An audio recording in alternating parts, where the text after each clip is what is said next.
don't know. Good morning. All right. My observation that there are a lot of football fans here.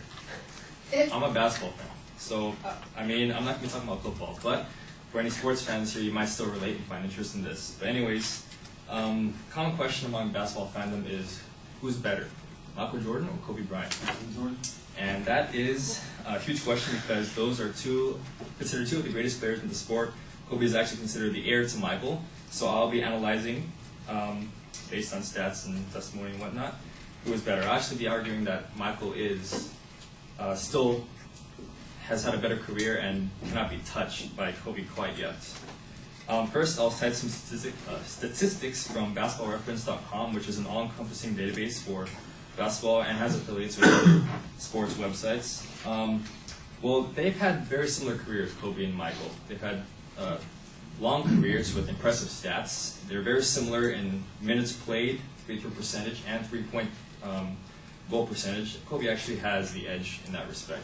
But in some other striking statistics, Michael still dominates. For example, in field goal percentage overall, Michael has a 5% net gain on Kobe with 0.497 field goal percentage, whereas Kobe has a 0.454 field goal percentage. And another striking statistic in which Michael dominates still is in steals, in which Michael has 2,514 steals, whereas Kobe only has 1,655.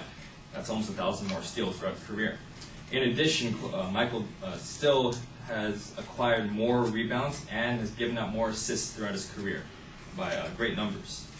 But of course, stats don't always get the full story as far as sports goes, judging skill. So another thing I'll have to consider is another viewpoint, a more team-oriented perspective, because teams win championships and not just players. So they've won 11 championships between them. That's pretty impressive.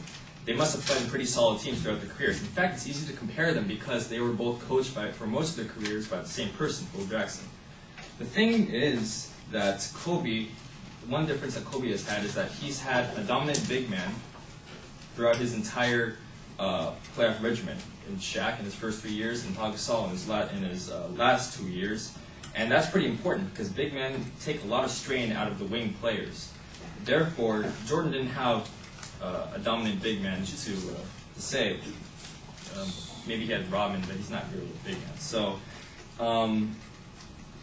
Jordan's performance, his 6 championships, are a lot more impressive individually for him than with Kobe's. And finally, I have some testimony from Phil Jackson himself.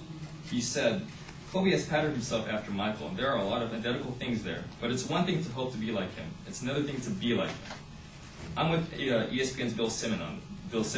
Bill Simmons wrote the Book of Basketball, which is highly repudiated for having a lot of good stuff. We have to take Michael Jordan out of the equation. Stop comparing anyone to Michael Jordan. It's just not fair. He was remarkable. Kobe's in his own sphere. And since Phil Jackson said that, I guess that speaks for itself. Nobody can touch Michael Jordan, including Kobe. And so, in the end, Kobe is a very great player, very great individual player. I think his skill matches that of Michael, but Michael still has a lot more to say for himself in his career than Kobe does. He was just more physically dominant, more physically gifted, which allowed him to play better defense. He actually got a Defensive Player of the Year award over Kobe, nonetheless the other championship. So maybe Kobe, if he surpasses Michael in some crucial aspect, like he wins one more championship or gains more points, maybe he can match Jordan. Either way, I think he's a fitting heir to Jordan, as he is considered.